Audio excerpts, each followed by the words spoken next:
All right, today we're going to be talking about Plato's Republic.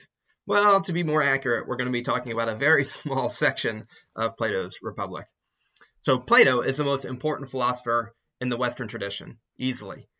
He's also easily one of the most important human beings who has ever lived on the face of the earth.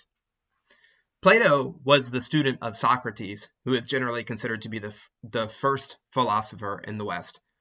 Sometimes people talk about philosophers who came before Socrates, but they call them pre-Socratic philosophers, which means that Socrates is really kind of like the pivot point. Everybody universally recognizes him as being the first real philosopher in the Western tradition.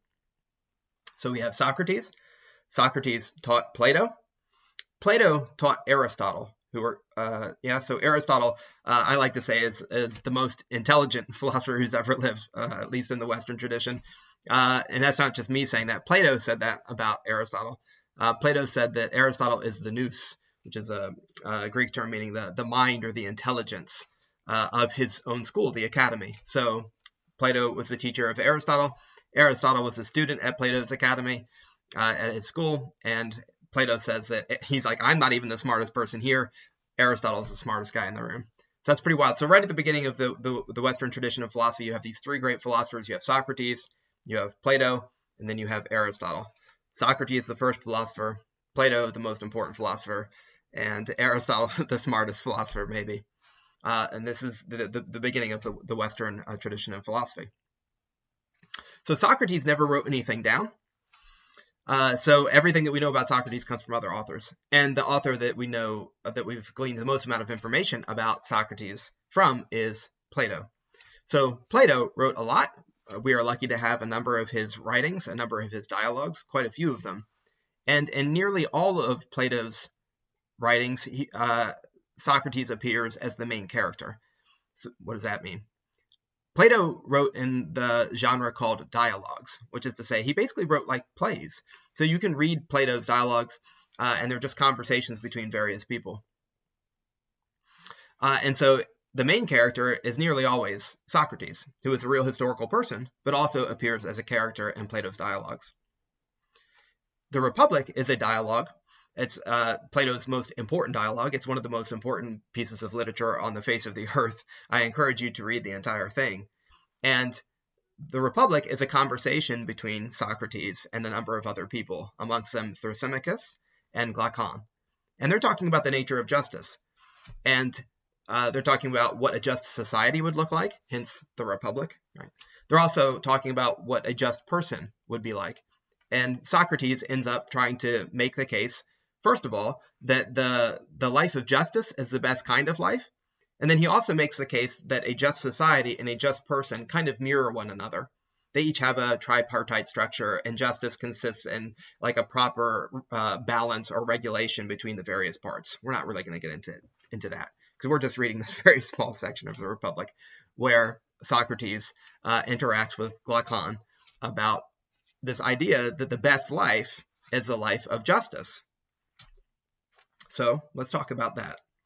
So Socrates has been talking to Thrasymachus. Remember, this is like a play, so there's different characters, and they're dialoguing with one another. And Thrasymachus has been making the case that the life of justice is not the best kind of life. And Socrates has been arguing that it is. At this point, where we kind of step into our selection, Thrasymachus has kind of stepped back, and Glaucon, another person who's been kind of like listening to this conversation, he steps to the fore and says, like, Socrates, I've been listening to your discussion here with Thrasymachus, and look, I agree with you, Socrates. I agree that the just life is the best kind of life. Yeah, I agree with you.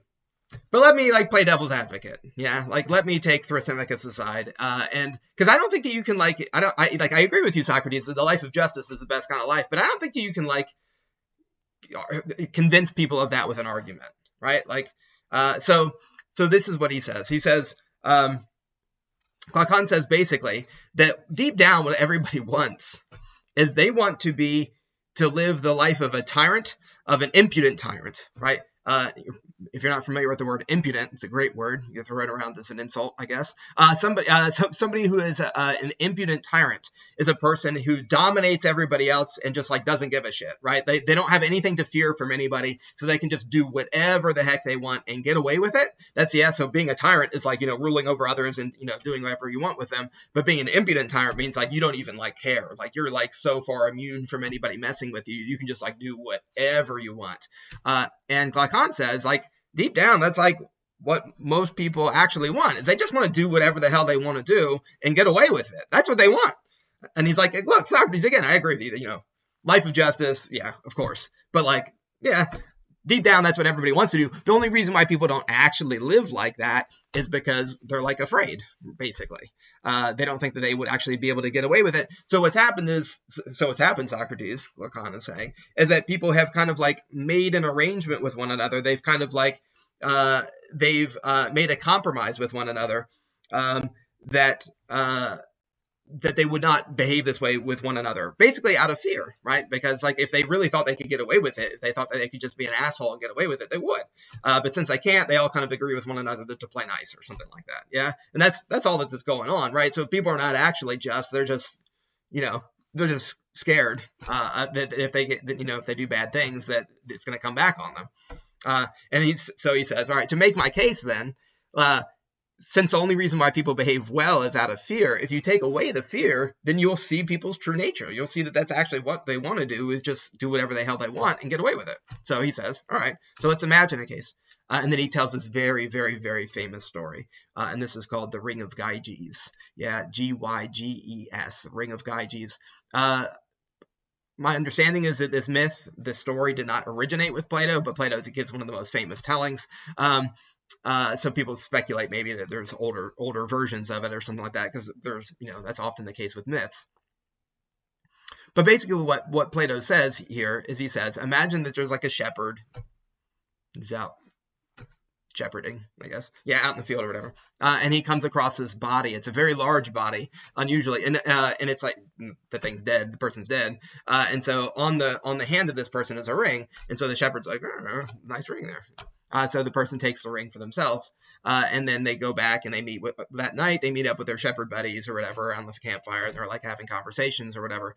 And this shepherd who's got this ring has it on his finger, and he realizes that if he turns it a certain way, that his friends will talk about him as if he is not there, which is to say, he realizes that the ring makes him invisible if he turns it a certain way.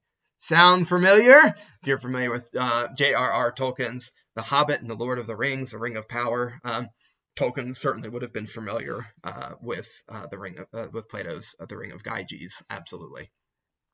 In any case, so this shepherd realizes that he's got this ring that turns him invisible, and like, what does he do? Well, what anybody would do, and that's Glaucon's point, is he like murders the king, marries the queen, and just like, does whatever the hell he wants.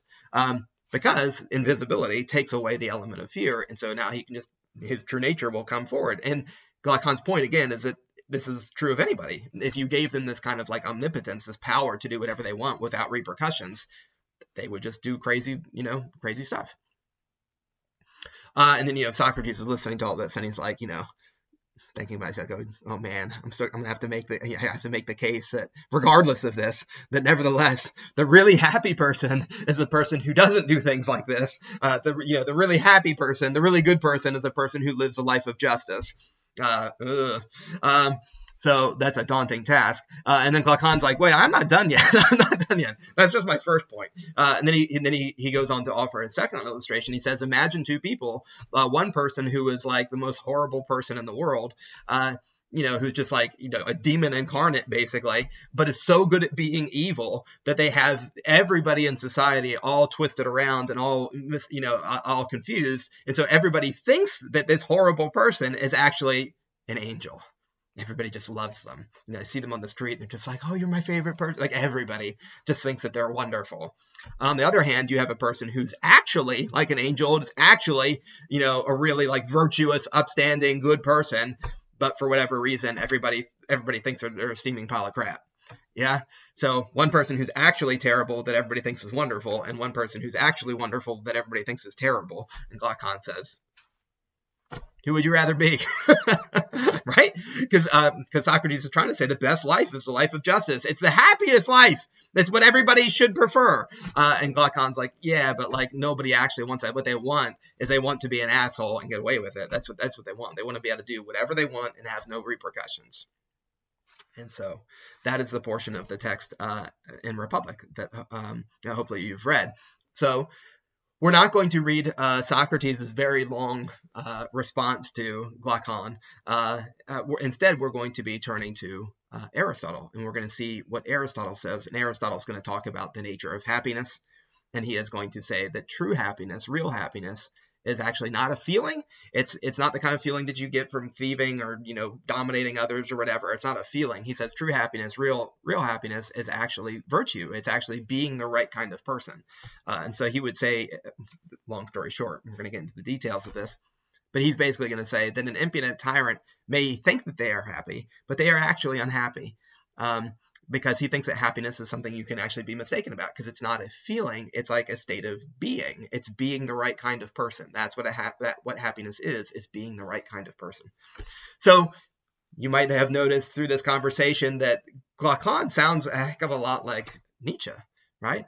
Nietzsche basically, Glaucon saying, the best life is just, to have the will, to dominate other people and to be able to get away with it. And Nietzsche's like, yeah, the only reason why people don't do things like this is basically out of fear. And Nietzsche goes further and says even that, in fact, people often confuse weakness for virtue, which is to say, a lot of times people think that somebody who doesn't do bad things is a virtuous person. And Nietzsche says, no, for like nearly everybody, the reason why they don't do bad things is because they're too weak to do bad things. And if they had the strength to do bad things, they would. Don't confuse weakness for goodness. And Glaucon is saying something very, very similar. So against this kind of Nietzschean, Glaucon way of thinking, we have people like Socrates and Plato and Aristotle who think that true happiness is justice, true happiness is virtue. And so we're going to be diving into that. So I hope you did do the reading. As I said, the Republic is one of the most important works of literature and of philosophy in the world. So I highly recommend you getting a good translation and reading the entire thing. All right, have a good one.